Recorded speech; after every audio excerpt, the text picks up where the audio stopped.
Assalamualaikum warahmatullahi wabarakatuh. Kembali lagi kita bersama-sama membuat sebuah resume fundamental saham dari laporan keuangan triwulan 1 2024. Hari ini tanggal 15 bulan 5 ya, atau 15 Mei. Pembahasan kita adalah emitennya BMRI atau Bank Mandiri Persero Tbk. Analisa ini adalah bahan pembelajaran atau pemikiran tambahan, bukan perintah beli atau jual ya. Karena setiap investor itu punya pola pemikiran dan cara masing-masing. Sehingga ini adalah bahan edukasi saja ya. Baik, analisa kita adalah analisa fundamental khususnya value investing. Oleh karena itu yang kita bahas adalah data-data yang dilaporkan mengenai proyeksi itu ataupun berita-berita bisa silahkan dicek sendiri nanti ya. Baik, kita cek dulu PT Bank Mandiri Persero Tbk atau BMRI merupakan bank BUMN yang melakukan usaha di bidang perbankan. Mereka juga punya anak usaha, diantaranya PT Bank Syariah Mandiri. Namun sekarang itu menjadi BSI ya, bergabung dengan Bank Syariah Indonesia. Kemudian ada Bank Mandiri Europe Limited, Bank Mandiri Sekuritas, yang salah satu yang namanya itu Mansek, kalau disingkat Mansek ya. Baik,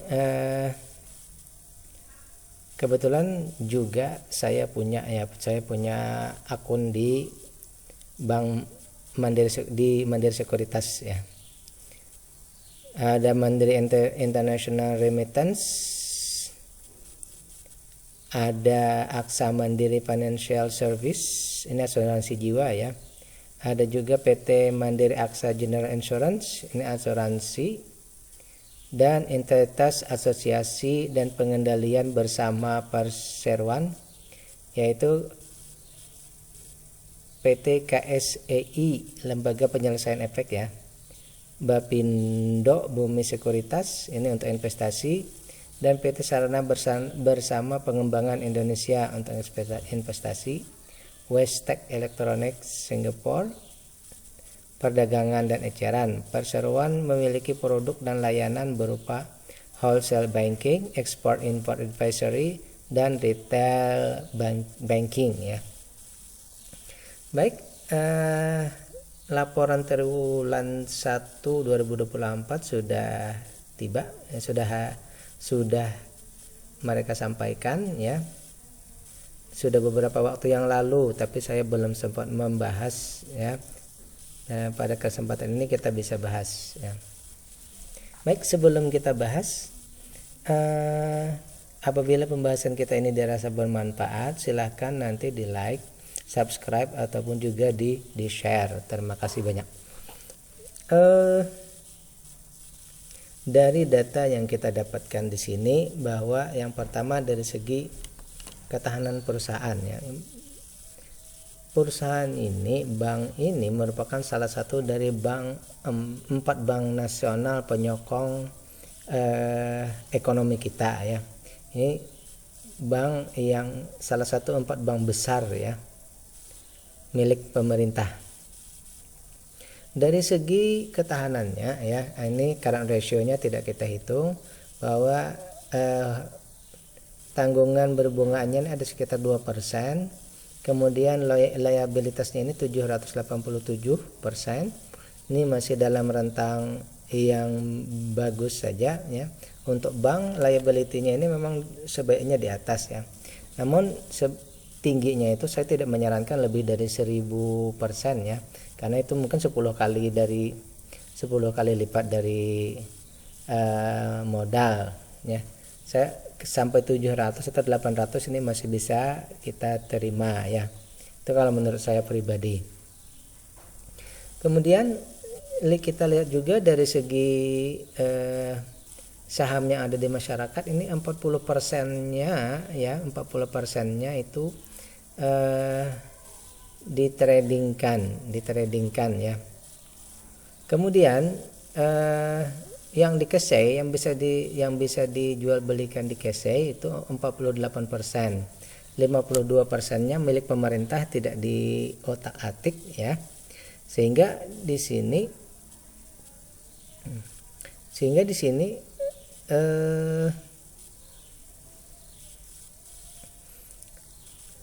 dari 40% ini 34%-nya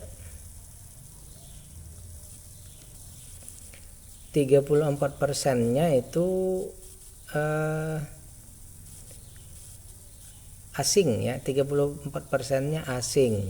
Berarti di sini dapat kita simpulkan bahwa pergerakan asing di sini mempengaruhi harga saham ya. Pergerakan asing di sini mempengaruhi harga saham, sehingga kalau menurut ilmu foreign flow ya, ilmu foreign flow di sini bisa diterapkan ya untuk trading foreign flow, karena di sini kita kelihatan asing masuk atau keluarnya.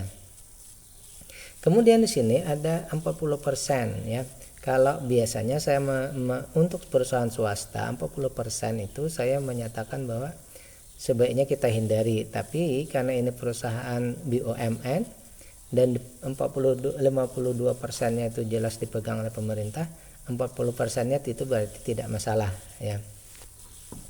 Baik, sampai di situ dulu untuk pembahasan ketahanan perusahaan dan kepemilikannya.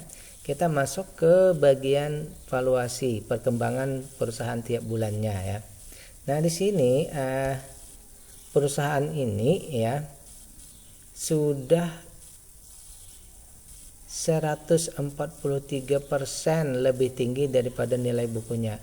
Artinya perusahaan ini sudah dari nilai bukunya itu sudah 143%, hampir 3 kali lipat dari nilai perusahaannya. Berarti harganya sekarang dibanding besarnya perusahaannya ini sudah 1,5 kali lipat lebih daripada perusahaannya.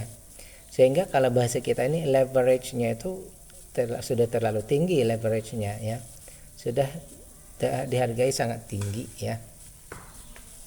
Sehingga ibarat perusahaannya bertumbuh membesar ya, masih